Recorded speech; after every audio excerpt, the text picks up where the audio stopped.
अपनी गुफ्तगू का आगाज एक मुकालमे से करना चाहता हूं। उस मुकालमे को इमाम बुखारी ने अपनी किताब सही में बयान किया और मेरे पास मिशकातुल मसाबी है, और इमाम बुखारी समेत दर्जनों मुहद्दिसीन जिनमें इमाम मुस्लिम भी हैं उन्होंने भी बयान किया। ये मुकालमा इस तरह है कि आका अलैहिस्सलाम ने मकातीब खुतूत खत लिखे और खत लिखवा कर मेरे आका सल्लल्लाहु अलैहि वसल्लम ने मुख्तलिफ बादशाहों की तरफ भेजे और उन्हें पैगाम दिया कि वो इस्लाम की दावत को कबूल कर लें। इस्लाम की दावत को बोलिए, आवाज थोड़ी सी बारीक कीजिए, बारीक कीजिए, थोड़ी सी ऊंची कर दें। तो आका अलैहिस्सलाम ने उन्हें खुतूत लिखे और उन्हें दावत दी इस्लाम की। किसकी दावत? उस दौर की जो सबसे बड़ी कुव्वत थी, सुपर पावर थी, वो रोम था। कौन था बोलिए? रोम के बादशाह कैसर को भी आका अलैहिस्सलाम ने खत लिखा और उसे इस्लाम कबूल करने की दावत दी। जब वो खत उस तक पहुंचा तो उसने अपने मुशीरों से कहा कि ये खत जहां से आया है, यानी मदीना और मक्का की सरजमीन, अरब की सरजमीन, क्या वहां के कुछ ताजिर आए हुए हैं आजकल? उन्होंने कहा बहुत सारे आए हुए हैं। कहा जाओ सबको मेरे पास हाजिर करो, जितने भी ताजिर अरब की सरजमीन के यहां आए हैं सबको मेरे पास हाजिर करो। सिपाही चले गए और जितने भी ताजिर आए हुए थे उन दिनों उनको ले आए कैसर रूम के दरबार में। तो कैसर ने कहा कि तुम में ये जो मोहम्मद नामी शख्सियत है, इनका करीबी कौन है? तो अबू सुफियान ने कहा कि मैं हूं। उसने कहा कि तुम आगे आ जाओ। फिर उसको आगे कर लिया, बाकी सब अफराद को पीछे खड़ा कर दिया। कहा कि मैं इससे कुछ सवालात करूंगा, क्या अगर ये सही जवाब दे तो तुमने पीछे से इशारा करना है कि इसने सही जवाब दिया, और अगर ये गलत जवाब दे तो तुमने पीछे से इशारा कर देना है कि इसने गलत जवाब दिया है। कि मेरी बात समझे कि नहीं? अब अबू सुफियान खुद कहता है कि मेरे पास चारा ना रहा कि मैं सच के सिवा कुछ नहीं बोल सकता था, वरना जान से जाना था। समझ रहे हैं बात या नहीं? कैसर मैंने आपको बताया उस दौर की सुपर पावर है, अमेरिका है, उससे भी बड़ी बला थी उस दौर की, रोम का बादशाह है वो। अबू सुफियान को आगे खड़ा करके उसने पहला सवाल किया। क्या पहला सवाल? उसने कहा कैफ़ हसबुहु फीकुम, ये जिसने नबूवत का दावा किया है उसका हसब नसब कैसा है? आजकल ये भी एक फितना है ना, ये भी एक फितना है। कहते हैं जाता दितियां राबदियां की सैयद की जट। ये बुग़्ज़ है आले रसूल के साथ। मेरे मुस्तफा एक दफा एक काले पत्थर को चूम लें, हजरे अस्वद को, तो लोग उसको चूमने के लिए टांगे तोड़वा लेते हैं, जान से चले जाते हैं। हत्ता के हजरत उमर फारूक ने कहा सही बुखारी में, इन्नी अअलमु अन्नका हजर, मैं जानता हूं तो एक पत्थर है, ला तदुर्रु वला तनफा, ना तो खुद नुकसान दे सकता है ना खुद नफा दे सकता है। वलौला अन्नी राइतु रसूलुल्लाहि युकब्बिलुक मा कब्बलतुक, अगर मैंने ना देखा होता कि रसूलुल्लाह तुझे चूम रहे हैं, मैं कभी तुझे ना चूमता। ये कैसी बदबख्ती है कि अगर मेरे मुस्तफा किसी पत्थर को चूम लें तो उस पत्थर को चूमने के लिए दुनिया तरसती है, एक चूमने की निस्बत हासिल हो जाए और जिसकी रगों में खून मुस्तफा दौड़ रहा हो।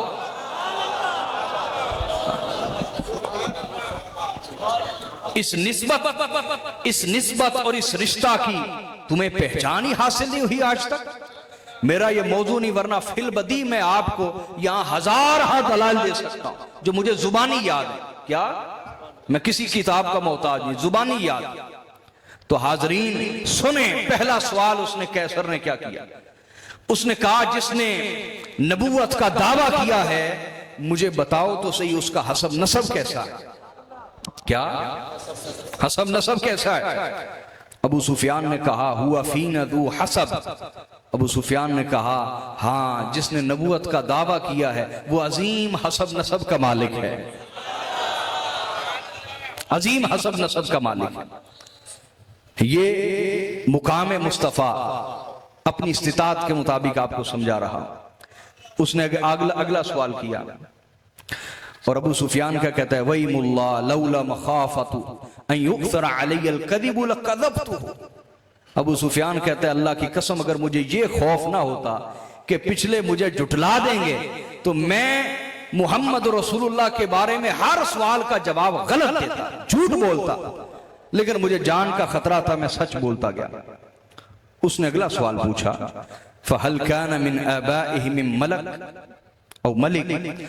उसने कहा ये जिसने नबूवत का दावा किया है इसके अबाउ अजदाद में कोई बादशाह भी हुआ है? कोई बोलिए, कोई बादशाह भी हुआ है? दादा परदादा में कोई बादशाह भी हुआ है? तो अबू सुफियान ने कहा कुल्तु ला, कहा नहीं, कोई बादशाह तो नहीं हुआ इसके अबाउ अजदाद में। अगला सवाल किया क़ाल फहल कुंतुम तत्तहिमूनहु बिलकज़िब क़ब्ल अन यक़ूल मा क़ाल। उसने कहा कि इस नबूवत के दावा करने से पहले क्या तुमने इस हस्ती की तरफ कभी कोई झूठ मंसूब किया था? कभी कोई झूठ मंसूब किया था? कुल्तु ला, उसने कहा नहीं, हम उमर बर इन्हें अस्सादिक वल अमीन कहते रहे। झूठ मंसूब करना तो बड़ी दूर की बात। उसने अगला सवाल किया वमन यत्तबिअहु अशराफुन नास अम दुअफाउहुम। कहा उसके पैरोकार कैसे, क्या दौलतमंद लोग उसके ज्यादा पैरोकार हैं या गरीब तबका ज्यादा पैरोकार है? दौलतमंद उसके ज्यादा पैरोकार हैं या गरीब मुतवस्सत लोग उसके ज्यादा पैरोकार हैं? कुल्तु बल दुअफाउहुम, मैंने कहा नहीं, अमीर लोग कम उसके पैरोकार हैं, ज्यादा तबका गरीब लोगों का है, ज्यादा तबका गरीब लोगों का। काल अयज़ीदून अम यनकुसून। कैसर ने पूछा अबू सुफियान उसके मानने वाले दिन ब दिन बढ़ रहे हैं या कम हो रहे हैं? बढ़ रहे हैं या बोलिए कम हो रहे हैं? काला कुल्तु ला बल यज़ीदून। कहा मैंने कहा नहीं, कम तो नहीं हो रहे, दिन ब दिन बढ़ते चले जा रहे हैं। उसने अगला सवाल किया काल हल यर्तद्दु अहदुम मिनहुम अन दीनिही बअद अन यदखुल फीही सुख्ततन लह।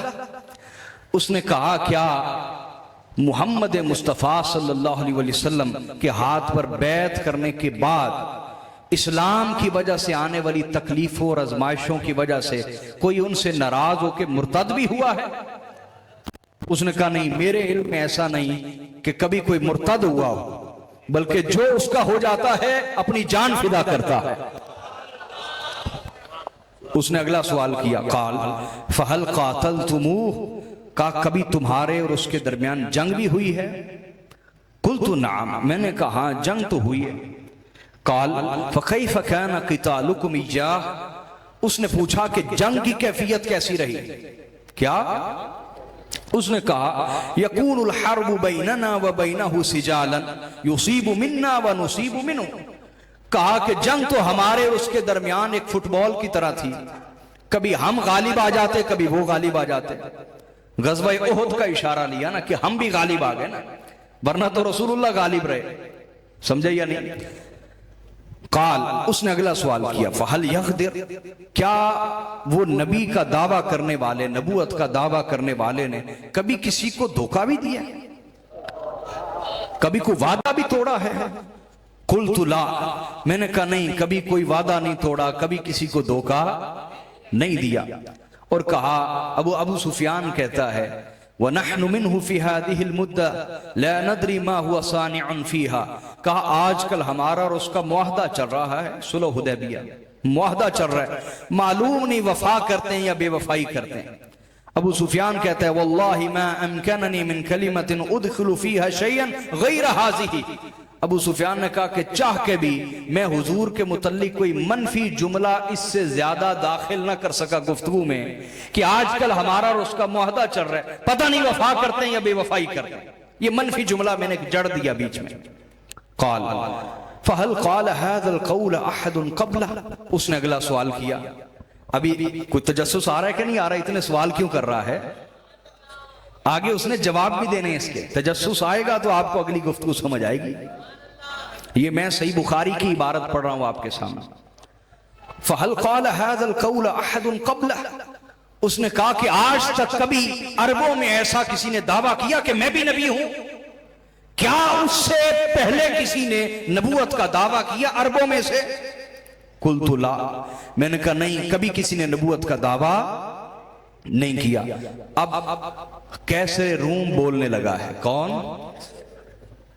रोम का बादशाह बोलने लगा। कहने लगा अब सुनो, इतने सवाल मैंने क्यों किए हैं, इतने सवाल मैंने, सुनो जवाब सुनो। उसने कहा इन्नी सअल्तुका अन हसबिही फीकुम फज़अमत अन्नहु फीकुम ज़ू हसब। उसने कहा कि मैंने पहला सवाल किया कि नबी का दावा करने वाले उस शख्स का हसब नसब कैसा है। तुमने जवाबन कहा कि उनका हसब नसब आला है। तो सुनो, वकदालिका रुसुलु तुबअसु फी अहसाबि कौमिहा।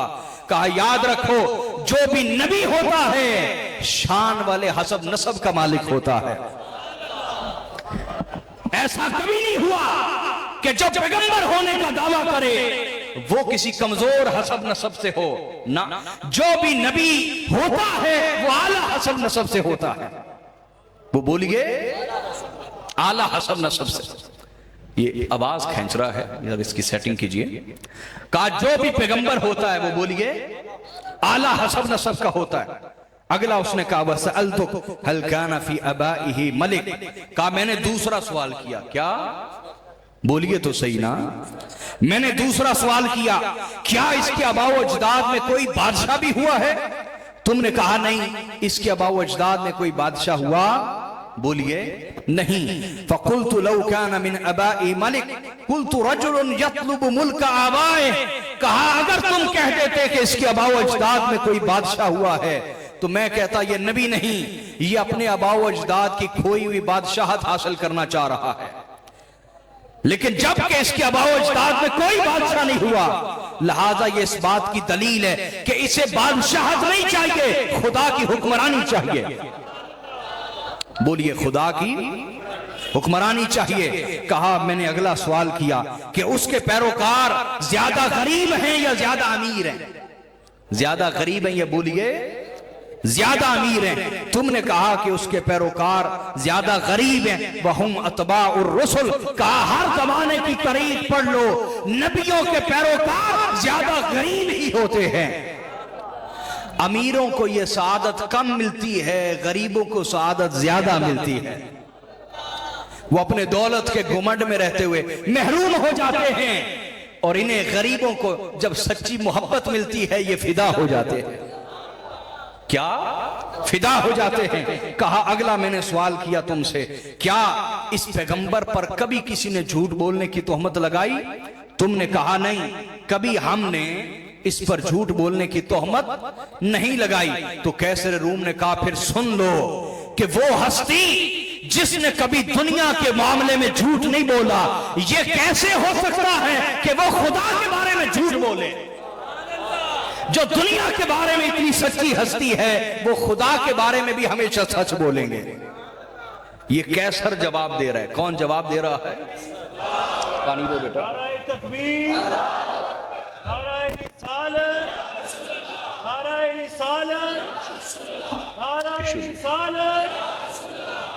ये कैसर जवाब दे रहा है। उसने कहा कि वो हस्ती जिसने दुनिया के मामलात में कभी झूठ नहीं बोला, वो अल्लाह के मामले में झूठ कैसे बोल सकते हैं?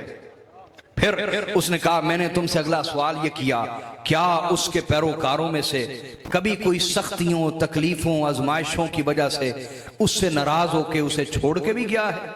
क्या कोई मुर्तद भी हुआ है?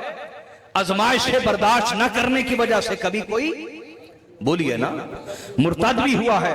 तुमने कहा नहीं, कभी उसे कोई छोड़ के नहीं गया। उसने कहा वकज़ालिकल ईमान इदा खालत बशाशतुहुल कुलूब। उसने कहा जान लो ईमान होता ही ऐसा है। आय हाय हाय, ईमान होता ही जब ये दिलों की जड़ों में करार पकड़ लेता है, फिर इंसान गर्दन कटना तो कबूल करता है, मुर्तद होना कभी कबूल नहीं करता। ईमान है ये ऐसी चीज, जब ये रूह में उतर जाता है फिर जिस्म तो कट सकता है, इंसान कभी मुर्तद होता, यही ईमान है। उसने कहा मैंने अगला सवाल तुमसे किया, उसके पैरोकार बढ़ रहे हैं या, बोलिए ना, बढ़ रहे हैं या कम हो रहे हैं? और तुमने कहा कि उसके पैरोकार बढ़ रहे हैं। उसने कहा कज़ालिकल ईमान हत्ता यतिम्मा। उसने कहा ईमान इसी चीज का नाम है कि ये थोड़े से शुरू होता है फिर सिलसिला बढ़ता चला जाता है, यहां तक कि नबी के परचम शर्क से लेकर गरब तक रोशन हो जाते हैं। ईमान ऐसी ही चीज है, थोड़े लोगों से शुरू होकर बढ़ते बढ़ते रूह जमीन पे फैल जाता है। कैसर ने कहा मैंने अगला सवाल किया, क्या तुम्हारे और उसके दरमियान कभी जंग भी हुई है? तुमने कहा जंग तो हुई, लेकिन जंग एक फुटबॉल की तरह थी, कभी हम गालिब आ जाते कभी वो गालिब आ जाते। उसने कहा वकज़ालिका रुसुलु तुबतला सुम्मा तकूनु लहल आकिबा।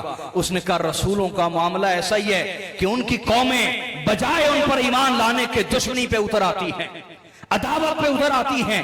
हर नबी आजमाया जाता है, हर रसूल आजमाइशों से गुजारा जाता है। तुम्हारे रसूल भी आजमाइशों से गुजारे जा रहे हैं, लेकिन आक़िबत और नतीजे के तौर पर अल्लाह फतह अपने रसूल को ही अता फरमाएगा। तुम देख लेना। उसने कहा अबू सुफियान तुम देख लेना, बिल आखिर फतह अल्लाह के रसूल की होगी। फिर उसने कहा कि मैंने तुमसे पूछा क्या नबी ने किसी को धोखा भी दिया? तुमने कहा कि नहीं दिया। उसने कहा रसूल ऐसे ही होते हैं, कभी धोखा नहीं देते, हमेशा वफा करते हैं। वकज़ालिका रुसुलु ला तग़दिर, नबी हमेशा वफा करते, रसूल बोलिए हमेशा। उसने कहा मैंने अगला सवाल किया, क्या इस तरह का दावा अरब में से पहले भी किसी ने किया है? अरब में से पहले भी किसी ने किया है? तुमने कहा नहीं, इससे पहले कभी किसी ने यह दावा नहीं किया। कहा अगर तुम कह देते कि यह दावा पहले भी हुआ है तो मैं कह देता ये रसूल सच्चा नहीं। एक ऐसी बात दोहरा रहा है जो पहले भी करते रहते हैं लोग, जो पहले भी लोग करते रहते हैं, कैसा दावा दोहरा रहा है। लेकिन तुमने कहा कि ऐसा दावा अरबों में पहले नहीं हुआ, और यही उस रसूल के सच्चा होने की अलामत है। समझे या नहीं? फिर उसने कहा बिमा या अमरुकुम, वो रसूल तुम्हें किस चीज का हुक्म देते हैं?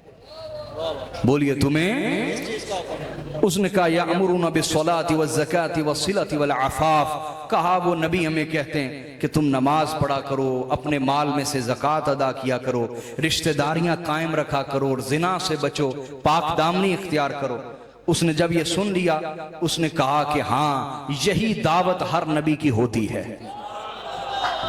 यही दावत। आगे सुनना चाहते? उसने क्या कहा?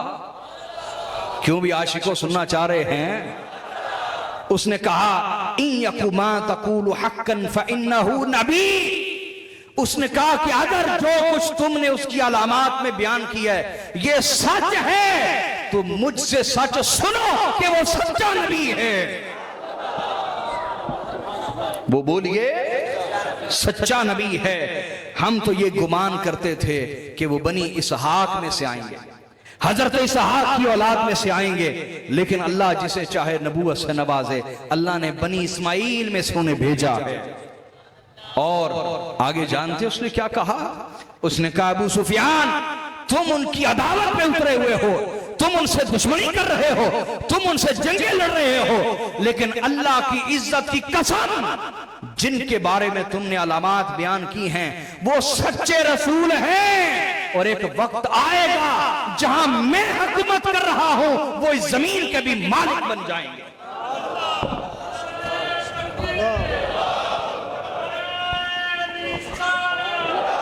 उसने कहा वला यबलुगन्ना मुल्कुहु मा तहता कदमैया। एक वक्त आएगा तुम देखोगे कि उसकी हुकूमत, उसकी दावत इतनी फैलेगी कि कैसर रूम जहां खड़ा है इस जगह का भी मालिक मोहम्मद रसूलुल्लाह होंगे। और कैसर ने आगे कहा, ये कौन कह रहा है? आम आदमी नहीं, कैसर रोम कह रहा है। कौन? उसने कहा अबू सुफियान तुम लड़ते हो उनसे? वलौ अन्नी अअलमु अन्नी अखलुसु इलैहि ला अहबब्तु लिकाअह, कहा अगर मुझे पता चल जाता कि मैं उनकी बारगाह तक पहुंच सकता हूं तो मैं ये बादशाहत छोड़ देता, फकीरी वाला भेष अपना के मैं उनके कदमों में हाजिर हो जाता। और कहा वलौ कुन्तु इंदहु लगसलतु अन कदमई, और उसने कहा खुदा की इज्जत की कसम अगर मैं उनकी बारगाह में होता रोजाना उनके कदम धो धो के उसका धोवन पिया करता मैं। हाय हाय, उनके कदम धो के जो कदमों का धोवन होता, गसाला जो पानी होता उनके कदमों का, वो रोजाना मैं पीता। काश मुझे इल्म होता कि मैं उनकी बारगाह में जा सकता। ये मेरे आका का मुकाम है कि कैसर रूम ने अपने दरबार में खड़े सारा खुतबा शान मुस्तफा पे पढ़ दिया।